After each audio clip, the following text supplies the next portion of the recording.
हौसला राखौं सङ्कटको घडी सकिन्छ छिटै नै। सहयोगी बनाऊ आत्मबल बढाऊ जितिन्छ पक्कै नै, जितिन्छ पक्कै नै। भिडभाडमा नजाऊ मास्क लगाई हिँड्ने सफाइमा ध्यान दिने। कोरोना जस्तो लक्षण देखिए डाक्टर कहाँ गइहाल्ने। रुगा र ज्वरो स्वाद गन्ध हाटे सचेत बनाऊ है। विज्ञका कुरा पालना गरौँ ठट्टा नगरौँ है, ठट्टा नगरौँ है। ताजा र स्वच्छ आहार विहार विचार राखेर कोरोना भगाऊ उज्यालो बिहान आउनेछ फर्केर, आउनेछ फर्केर। जनहितका लागि अन्डेफको सहयोग राष्ट्रिय मुसहर संघको साझेदारीमा South Asia partnership Nepal SAP Nepal.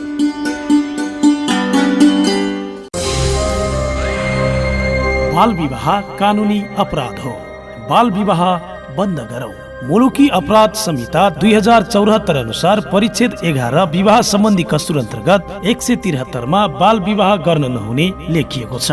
विवाह गर्ने व्यक्तिको उमेर 20 वर्ष नपुगी कसैले विवाह गर्न वा गराउन हुँदैन। कानुन विपरीत भएको विवाह स्वतः बदर हुनेछ। बाल विवाहको कसुर गराउने वा गर्ने व्यक्तिलाई 3 वर्षसम्म कैद र 30 देखि 70,000 रुपियाँसम्म जरिवाना हुनेछ। यदि बाल विवाह हुन लागेमा वा गरेको थाहा पाएमा बाल हेल्पलाइन नेपालको पैसा नलाग्ने नम्बर 1098 मा सम्पर्क गर्नुहोला। साथै नेपाल प्रहरीको नम्बर 100 मा खबर गर्नुहोला। जनहितका लागि अन्डेफको सहयोग राष्ट्रिय मुसहर संघको साझेदारीमा South Asia partnership Nepal SAP Nepal.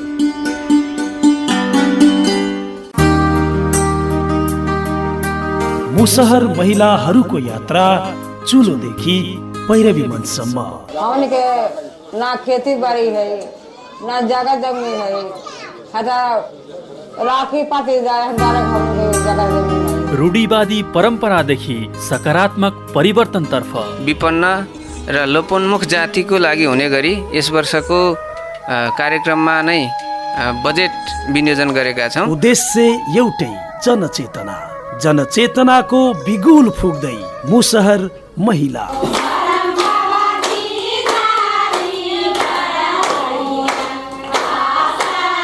शान्ति र सद्भावका लागि सामुदायिक रेडियो एकता 92.4 मेगाहर्ज को उत्पादन कार्यक्रम मुसहर महिला सशक्तिकरण।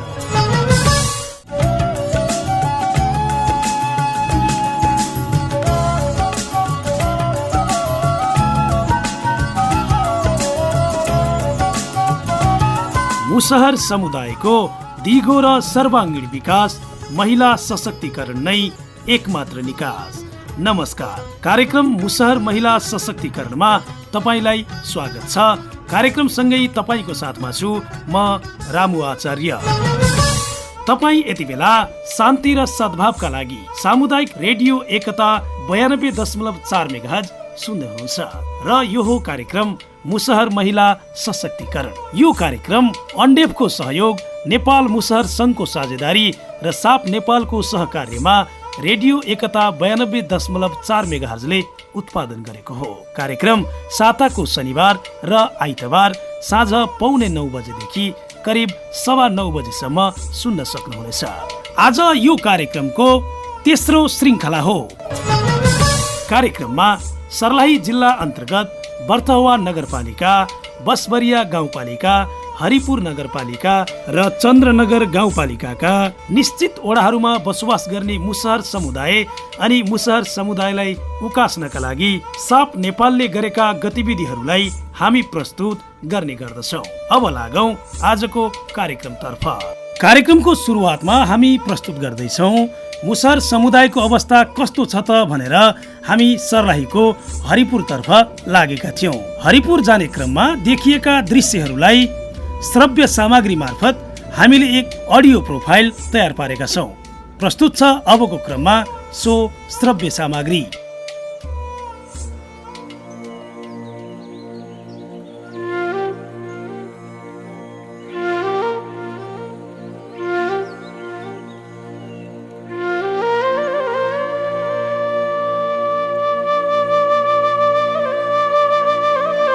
अहिले हामी सर्लाही जिल्लाको हरिपुर नगरपालिकामा छौँ। यहाँका मुसहर समुदाय अनि उनीहरूको वास्तविक अवस्था नियाल्ने प्रयास हामीले गरेका छौँ।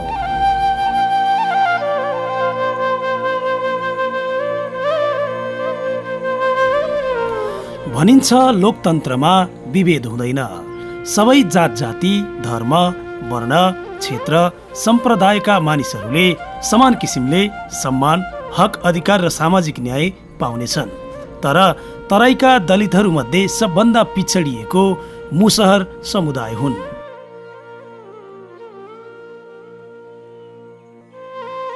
सङ्घीय लोकतान्त्रिक गणतन्त्रमा पनि सामाजिक, आर्थिक, शैक्षिक, धार्मिक, सांस्कृतिक, स्वास्थ्य र राजनैतिक रूपमा पछाडि परेका समुदाय नेपालका मुसहर समुदाय हुन्। मुसहर समुदायको कुल जनसङ्ख्या 2,34,490 रहेको छ। नेपालको कुल साक्षरता दरको 6.9% मात्र मुसहर समुदाय साक्षर रहेका छन्। मुसहर समुदायलाई धार्मिक रूपमा बहिष्कृत, सामाजिक रूपमा अपहेलित, शैक्षिक रूपमा वञ्चित, भौगोलिक रूपमा कुण्ठित, राजनीतिक रूपमा उपेक्षित र मानसिक रूपमा दमनमा परेको समुदायको रूपमा देख्न सकिन्छ, जो वर्षौंदेखि उच्च जाति र वर्गमा मजदुरी गर्ने, हलो जोत्ने, खेतबारीमा काम गर्ने गर्दछन्। नेपालको 24वटा जिल्लामा मुसहर समुदायको बसोबास रहेको छ। मुसहर समुदायलाई समाजमा पानी नचल्ने समुदायको रूपमा हेरिन्छ। मुसहर समुदायको कुल जनसङ्ख्या 2,34,490 मध्ये 79% अर्थात् 1,85,000 जनासँग उभिने जमिन पनि छैन। सरकारले आधारभूत शिक्षालाई निशुल्क र अनिवार्य गरेको छ, तापनि 10% भन्दा पनि कम मात्रामा मुसहर समुदायका बालबालिकाहरू विद्यालय जाने गर्दछन्। प्राथमिक उमेर समूहमा 5 वर्षदेखि 9 वर्ष उमेरका 3.2% र आधारभूत तह कक्षा 1 देखि 8 सम्मका 5 वर्षदेखि 12 वर्ष उमेर समूहका 9% मुसहर बालबालिकाहरू विद्यालय बाहिर रहेका छन्। 2,34,490 जनसङ्ख्या भएका मुसहर समुदायबाट प्रतिनिधि सभा र राष्ट्रिय सभामा उपस्थिति शून्य रहेको छ। स्थानीय तहको निर्वाचनमा मधेसी दलितको कोटाबाट 1,554 जना निर्वाचित छन्। त्यसमध्ये मुसहर समुदायको संख्या 215 मात्र छ। नागरिकताविहीन, बाल विवाह, चरम गरिबी, स्वास्थ्य, सरकारी जागिर, शिक्षामा पहुँच, राज्य र राज्यका अङ्गमा समानुपातिक समावेशी रूपले उचित पहुँच र सहभागिता छैन। मुसहर समुदाय पछाडि पर्नुका कारणहरू: समाजमा छुवाछुतको प्रभाव, सामाजिक न्यायमा विभेद, चरम गरिबी, शिक्षाको अभाव, जातीय हीनताबोध, राष्ट्रिय नीतिको अभाव, सामाजिक रूपमा शोषण, सङ्गठनको अभाव, नेतृत्व गर्ने नेताको अभाव, राजनैतिक चेतनाको अभाव, राजनैतिक दलहरूको बेइमानी, मुख्य योजना आयोगको लापरवाही, विविधताको शैक्षिक योजनामा समावेश नहुनु आदि हुन्। मुसहर बालबालिकालाई विद्यालय शिक्षामा समान न्यायिक पहुँच ल्याउन राज्यले गर्नुपर्ने शैक्षिक अधिकारहरू यस प्रकार छन्। मुसहर समुदायका बालबालिकाहरूलाई विद्यालयमा भर्ना गराउन निशुल्क पाठ्य पुस्तक, पोसाक र छात्रवृत्तिको वितरण, दिवा खाजा कार्यक्रम, अभिभावक शिक्षा अभियान, वैकल्पिक सिकाइ केन्द्र, अनौपचारिक प्राथमिक शिक्षा कार्यक्रम, वैकल्पिक शिक्षा कार्यक्रम, प्राथमिक बाल शिक्षा कार्यक्रम, मुसहर समुदायमा बाल मैत्री वातावरण, विभेदको वातावरण मुक्त विद्यालय, मुसहर समुदायका संस्कृति, धर्म, चाडपर्व, रीतिरिवाजको बारेमा पाठ्य पुस्तकमा समावेश, जीवन उपयोगी सिपमूलक तालिम र प्राविधिक शिक्षामा जोड, उच्च मावि लगायत स्नातकोत्तर, एमफिल र पिएचडी सम्म निशुल्क छात्रवृत्ति, संवैधानिक रूपमा शैक्षिक अधिकार हुनुपर्ने, मुसहर समुदायका बालबालिकाहरूलाई विद्यालय शिक्षामा समान न्यायिक पहुँच ल्याउन राज्यले गर्नुपर्ने शैक्षिक अधिकारहरू, संवैधानिक रूपमा शैक्षिक अधिकार हुनुपर्ने, नेपाल सरकार, गैर सरकारी निकाय, प्रमुख योजना निकाय, राजनीतिक दलहरू, नागरिक समाज, शिक्षाप्रेमी, सर्वसाधारण जनताहरू, विद्यार्थी, युवा लगायत प्रदेश सरकार र स्थानीय सरकार लगायत आफ्नो ठाउँबाट सकारात्मक कदम चालिनु पर्दछ र राज्यले पनि मुसहरहरूलाई लक्षित गरी विभिन्न किसिमका योजना, नीति र कार्यक्रमहरू सञ्चालन गर्नुपर्दछ। तब मात्र सङ्घीय लोकतान्त्रिक गणतन्त्र भएको नेपालमा मुसहर समुदायको राज्य, समाज र शिक्षामा समान पहुँच, समावेशी समानुपातिक प्रतिनिधित्व र सामाजिक न्याय पाउन सकिन्छ। अबको प्रसङ्ग भारत काम गर्न गएका 3 मजदुरको शङ्कास्पद मृत्यु भएको तर्फ। राम्रो लगाउने, मिठो खाने र बुढेसकालका लागि बचत गर्ने काम गरिन्छ, तर मुसहर समुदायलाई त्यो बचत गर्न पनि साह्रै अप्ठ्यारो पर्ने गर्दछ। दैनिक ज्यालादारीमा अति कम ज्याला पाउने, त्यो पनि कामै नपाइने। यस्तो हुने भएपछि आफ्ना परिवारका सुनौला सपना साकार पार्न उनीहरू भारत जाने गर्दछन्। भारतमा पनि आफ्नै ढङ्गबाट काम गर्न उनीहरू पाउँदैनन्। ठेकेदारले चर्को रकम आफ्नो कमिसन बापत छुट्याई अति कम पारिश्रमिक उनीहरूलाई दिने गर्दछन्। त्यही थोरै रकम भए पनि आफ्नो गुजारा चल्छ कि भनेर काम गर्न सर्लाहीबाट भारत पुगेका 3 मजदुरको शङ्कास्पद मृत्यु भएपछि अहिले पुरै गाउँ शोकमा छ। सर्लाहीबाट भारतको उत्तर प्रदेश स्थित आलु भण्डारण गरेर राखिने कोल्ड स्टोरमा काम गर्न पुग्नुभएका चन्द्रनगर गाउँपालिका 6 कामतका 2 जना र ईश्वरपुर नगरपालिका 3 भक्तिपुरका 1 मजदुरको मृत्यु भएको हो। इन्द्रजित नाम गरेका ठेकेदारले ठेक्का सञ्चालन गरी मुसहर मजदुरको राम्रो ख्याल नराखेका कारण घटना घटेको चन्द्रनगर गाउँपालिका वार्ड नम्बर 6 का अध्यक्ष रामचन्द्र कापर बताउँछन्। तपाईको यो 10-12 वर्ष जति कोलमा इन्डियामा यो इन्द्रजितले ठेका चलाइरहेछ अनि यिनीहरू काम गर्ने त्यहाँ जान्छ आउँछ। अनि यसपालि तपाईको के भयो, हामीहरूले त हेरेको छैन र यहाँ सुनेको लास आयो, लाससँग त्यो मान्छे पनि आयो त्यहाँ कोल्डबाट। तपाईको 1 जना भक्तिपुरको छ, नेवारै छ, अनि 2 जना हाम्रो यहाँ 6 नम्बरको मुसहर बस्कितको दलित, त्यो 2 जना त्यहाँ मर्यो। अनि त्यसलाई पहिला उपचार गराउन गयो अनि भन्छ उपचार गराउन गयो, ठिक भएन अनि ठिक भनेर अस्पतालबाट लग्यो। अनि रुममा फेरि तपाईको 1-2 बजे रातमा दर्द उखर्यो अनि त्यो बाटोमा आउँदा आउँदा त्यो मृत्यु भयो। अनि त्यहाँबाट पोस्टमार्टम पनि गरेन, डाइरेक्ट तपाईको एम्बुलेन्समा लादेर यहाँ पेठाइदियो। हामीहरू पनि बिहानै 5 बजे गयो त्यहाँ सोनवर्षा हनुमान चौकमा। अनि पोस्टमार्टम भएको छैन, केही प्रमाण छैन, लास कसरी नेपालमा छिर्न दिने। अनि त्यहाँ सबै भनेर प्रक्रिया पनि गर्यो तिनीहरूले। अनि डिआइजीलाई पनि हाम्रोले पनि भन्यो। अब त्यहाँ फेरि शीर्षागञ्ज जान्छ, 2 दिन लाग्छ, 2 दिन 4 दिन भइहाल्छ, 4 दिन यो भयो त लास त बर्बाद भइहाल्छ। अगर त लास त जानु पर्यो। अनि त्यहाँ मर्यो, त्यहाँ फोन पनि गरेन ठेकेदारले, लास पनि आयो, ठेकेदारले भाग्यो। त्यसलाई आएर यहाँ सम्झाउनु पर्थ्यो। हाम्रै गाउँको समाज हो, हाम्रै गाउँ, म पनि ठेकेदार यही गाउँको हो, जनता पनि मेरै हो। त्यहाँ गएर चित्त भरेर चित्त डुमाएर सम्झाएर सन्तुष्टि तली हुन्छ, त्यो पनि गरेन, त्यो फरारेको फरार। अनि त्यसैको दियादको 1 जना छ त्यो रामस्वरूप राउत, अनि त्यसले भन्यो कि यहाँ छलफल हामीहरू सबैजना बसेको थियो त म जिम्मेवार लिन्छु, म कुरा गर्छु। अनि बादमा त्यो पनि निस्कियो भयो। फेरि जुन तपाईँको 5 जना आयो, फेरि 1 जना तपाईँको मलाङमा हस्पिटलमा भर्ना भयो। फेरि 5 जना बैलमा अहिलेसम्म भर्नै छ गोदावरीमा, जुन प्राइभेट हस्पिटल छ। अनि यसलाई म बिहानै भन्यो कि यस्तो यस्तो छ, यहाँ अस्पतालबाट मलाई फोन आयो कि गार्जियन कुनै छैन, पैसा पनि यति भयो, यिनीहरूले कसैले त्यहाँ गएको छैन। मैले फोन गरेर रामस्वरूपलाई भन्यो, भन्छ मलाई मतलब छैन। अगाडि रिस्क लिएको अनि अहिले भन्छ आज कि मलाई मतलब छैन। त्यो बिमारीको उपचार भइरहेछ। अनि अहिलेसम्म त्यहाँ भेट पनि गरेको छैन। 3 दिन भयो, आज 3 दिन भयो त्यहाँ भेट गर्न पनि गएको छैन। लुकीको लुकी छ। यहाँ समाजमा पनि केही चर्चा उर्चा छैन। अनि मान्छेलाई ल्याएर यहाँ तपाईँको पोस्टमार्टम गराउनको लागि मलङमा सबैजना लग्यो, त्यहाँ पोस्टमार्टम भयो। अनि पोस्टमार्टम गराएर ल्याएर लासलाई दाह संस्कार गर्यो। त्यो दाह संस्कार गरेर अहिले यति नै छ। घटना पश्चात स्थानीय सरकार तथा ओडाले के गर्यो भनेर हामीले ओडाध्यक्ष कापरलाई सोधेका थियौँ। गाउँपालिका हाम्रो मेयर साहबले आउनु भएको थियो। अनि त्यसले 1-1 बोरा चाउर दियो। अनि 10,000 रुपियाँमा गाउँपालिकाबाट दिन्छु अनि भनेर मेयर साहबले गयो। अनि हामीले भनिदियो त्यहाँ कसैले जाँदैन, यता दलित बस्ती पैसा छैन, त्यहाँ त इलाज भएको छ, त्यहाँ त मान्छेलाई इलाज गरेर ल्याउनु पर्छ। त मुखियाजीले भन्यो कि म जान्छु बैठकमा यो ब्रह्मपुरी, अनि बैठकबाट गएर म हस्पिटलमा जान्छु अनि वडादासलाई फोन गर्छु अनि फोन गरेर म ल्याउँछु। मृत्यु हुनेमा कामतका 39 वर्षीय जगदीश माझी, 29 वर्षीय नन्दलाल माझी तथा भक्तिपुरका 40 वर्षीय सुमन भुजेल रहनु भएको छ। मृत्युको कारण खुल्न सकेको छैन। काम गरेर घर चलाउने छोरा मरेपछि अब घर परिवार कसरी चलाउने र 3 सन्तानको शिक्षा तथा खानाको व्यवस्था कसरी मिलाउने भन्ने चिन्तामा आफू परेको नन्दलाल माझीका बुबा गोनौर माझी बताउनुहुन्छ। हमार नाम होलै गोनौर माझी कि हमारा बेटा के नाम होली नंदलाल माझी।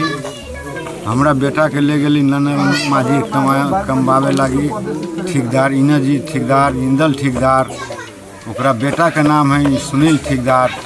ये तीनों कोई मिल के ले गए कोल्ड स्टोर MP UP में कमवावे की सिरसागंज बोली है बैसाख में। अब तक हम सब रहली कुछ भी न किछो होले की।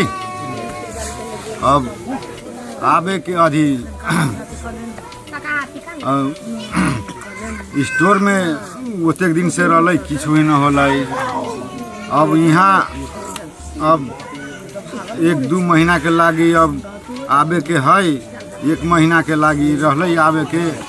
तो ये कथी कलकै न कलकै कि अब जान अजी डबल काम करा के एकरा जान मारले है कि पाइजन खिया के मारले है कि कोई हफीन खिया के चाह में धैले है कि गांजा धैले है कि हम सब देखे न गेली कि कोई गोटी ध देले है कि औषधि कि बीख ध देले है। से ये सब हमरा न खबर कैलक मरलक था कि आ न किछियो।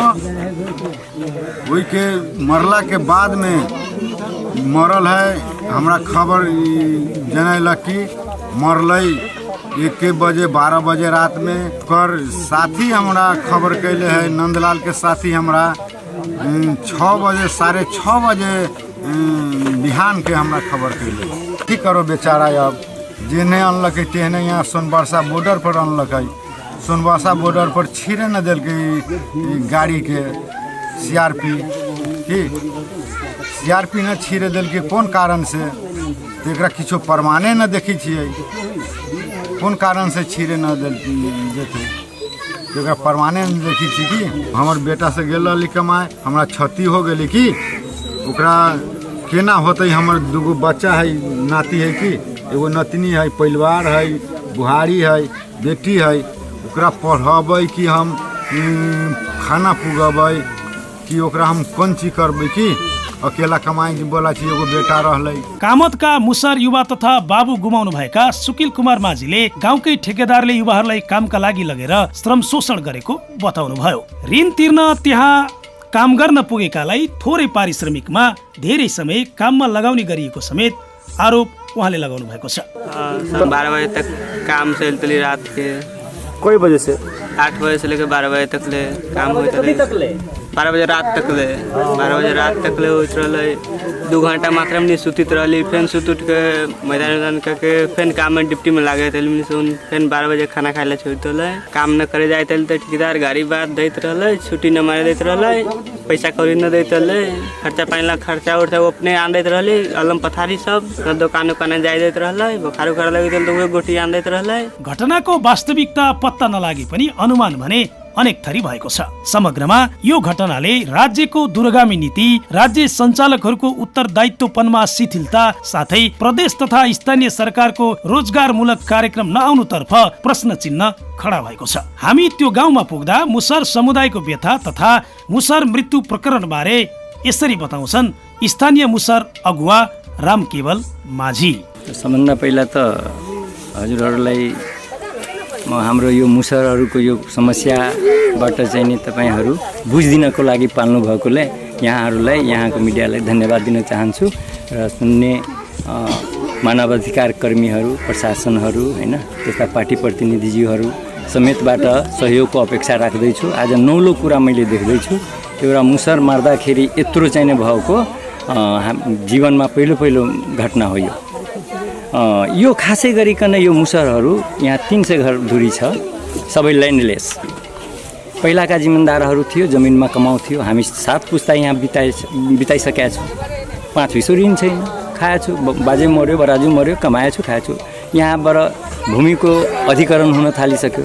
यहाँ माओवादी आन्दोलनबाट यो भूमिहरू त्यतिकै भयो, जमिनदारहरू भागे, इन्डियन मान्छेहरू यहाँबाट जग्गा थोरै जग्गा किने। अब यिनीहरूको त रोजगारी अर्को सिपै छैन। रोजगारको क्रममा यिनीहरू विदेश जाने काम गर्यो। विदेश जाँदाखेरि जुन ठिकदार अहिले छ त्यो ठिकदारहरू पनि यिनीहरूसँगै काम गर्ने हो। तर यिनीहरू त पर्यो उपल्लो वर्गका मान्छे। अब चलाकी गर्यो त्यहाँ। अब यिनीहरूलाई अगुवा बन्ने आफू, कमाउने अनि शोषण गर्ने। त्यसपछि अलि बाठो भइदिएर त्यो कोल्ड भनेको आलु स्टोर गर्ने जुन कोल्ड स्टोर हुन्छ हो, त्यसमा चाहिँ तिनीहरू ठिका लिने काम गर्यो। यिनीहरूलाई चाहिँ कमाउने काम गरायो तिनीहरू। अब यिनीहरूलाई 25 रुपियाँ बोरा एउटा प्लान्टमा 5 लाख बोरा जान्छ। 5 लाख बोराको ठिका लिन्छ उसले 24 रुपियाँमा सकार्छ। यिनीहरूलाई 4 रुपियाँ मात्र दिन्छ। 4 रुपियाँमा उसको भान्से र एउटा मनसिब राखेको हुन्छ, मनसिबको पनि र ठेकदारको पनि हिस्सा हुन्छ। 25 जनाको टिम छ भनेदेखि आज 100 बोरा उसले अब गरेको छ भनेदेखि उसको 50,000 रुपियाँ हो। 50,000 रुपियाँमा उसले चाहिने 20 जनाको भाग लाग्दैन, उसको 3 जनाको थप भाग लाग्छ, 23 जनाको भाग लाग्छ। र त्यो 24 रुपियाँमा दिएको पर बोरा त्यो 18 रुपियाँ उसको भयो निजी। अनि त भयो यिनीहरूलाई त बढी अब तिनीहरूको कोल्ड स्टोरमा एग्रिमेन्ट गरेको हुन्छ, काम छिटो गर्नु पर्यो। अब यिनीहरूलाई 8 बजे बिहानै काममा लाग्छ। काममा लगिसकेपछि 11-12 बजेतिर एकपल्ट खाना दिन्छ। त्यसपछि खटेको फेरि 9 बजेतिर यिनीहरूलाई अलिकति केही चिया खुवाउँछ। अनि त्यसपछि 11 बजे 12 बजे 1 बजे रातिसम्म खट्नै पर्छ।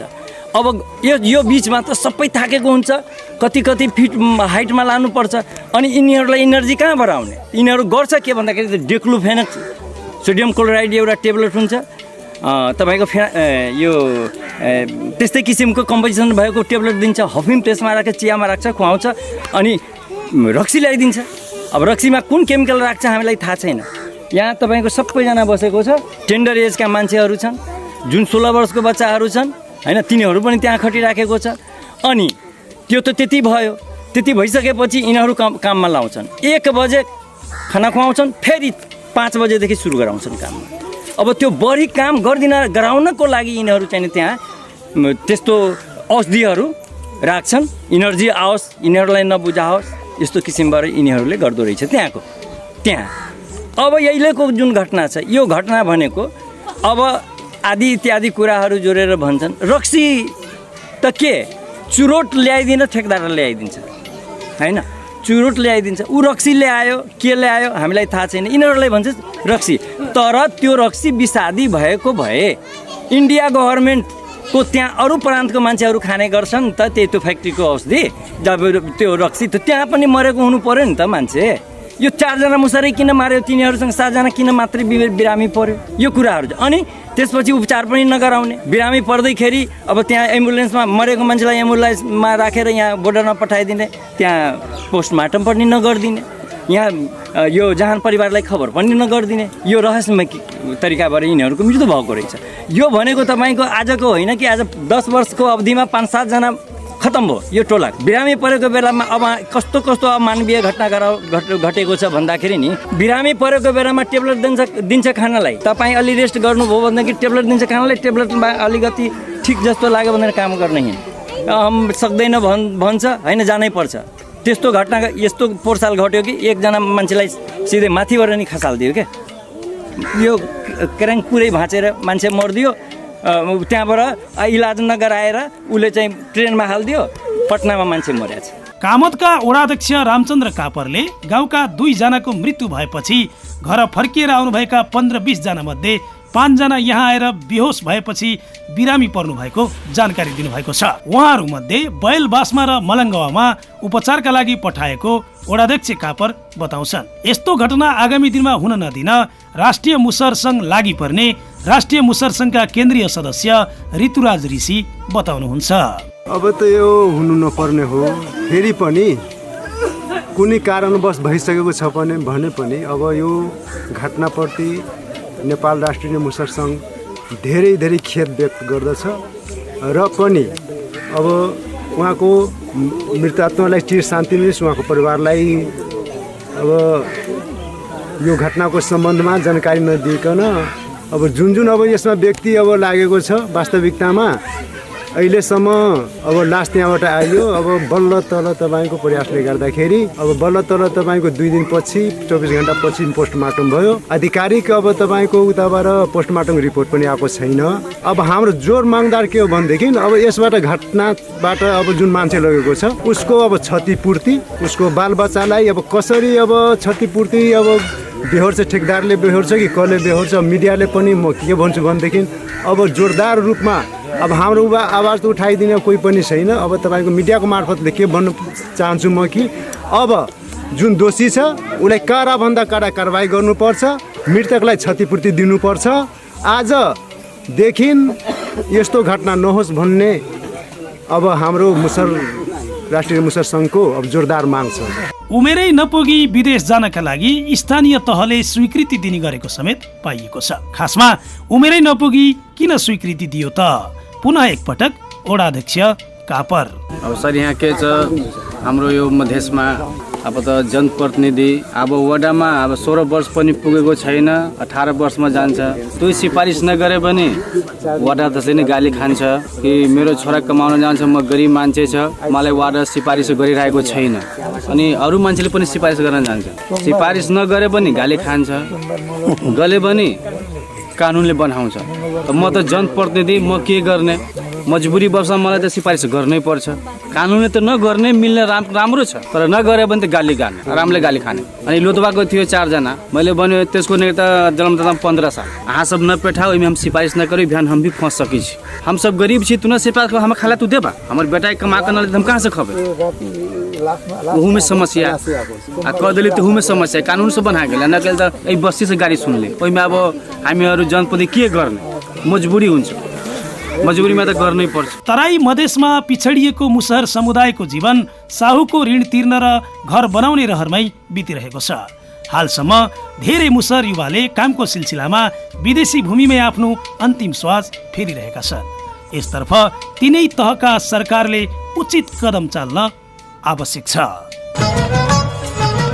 यिनै विविध जानकारी तथा कुराकानी सँगै आजका लागि कार्यक्रम मुसहर महिला सशक्तिकरणको निर्धारित समय सकिने लागेको छ। तपाईलाई यो कार्यक्रम कस्तो लाग्यो? सल्लाह सुझाव तथा प्रतिक्रियाका लागि हाम्रो इमेल ठेगाना हो radio91.4@gmail.com। यो कार्यक्रम उत्पादन गर्न सहयोग गर्नुहुने South Asia partnership Nepal SAP नेपालका कार्यक्रम संयोजक जनक कार्की लगायत राष्ट्रिय मुसहर संघलाई धन्यवाद दिँदै शान्ति र सद्भावका लागि रेडियो एकता 92.4 मेगाहर्ज को ध्वनि तरङ्गमा साप नेपालको सहकार्यमा रेडियो एकताले उत्पादन गरेको कार्यक्रम मुसहर महिला सशक्तिकरण सुनेर साथ दिनुहुने तपाईहरू सम्पूर्णलाई हृदयदेखि नै आभार प्रकट गर्दै अर्को कार्यक्रममा नयाँ विषयवस्तु सहित उपस्थिति हुने जानकारी गराउँदै रामु आचार्य बिदा हुन्छु। नमस्कार। तपाईको बाँकी पल शुभ रहोस्।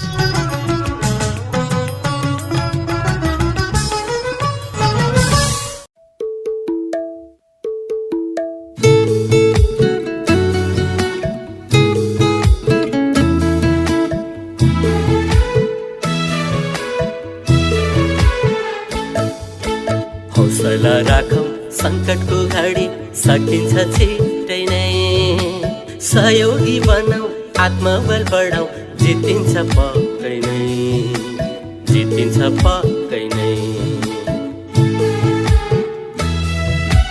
भिडभाडमा नजाऊ मास्क लगाई हिँड्ने, सफाइमा ध्यान दिने, कोरोना जस्तो लक्षण देखिए डाक्टर कहाँ गइहाल्ने, रुगा र ज्वरो स्वाद गन्ध हाटे सचेत बनाऊ है, विज्ञका कुरा पालना गरौँ ठट्टा नगरौँ है, ठट्टा नगरौँ है। ताजा र स्वच्छ आहार विहार विचार राखेर कोरोना भगाऊ, उज्यालो बिहान आउनेछ फर्केर, आउनेछ फर्केर। जनहितका लागि अन्डेपको सहयोग राष्ट्रिय मुसहर संघको साझेदारीमा South Asia partnership Nepal SAP Nepal.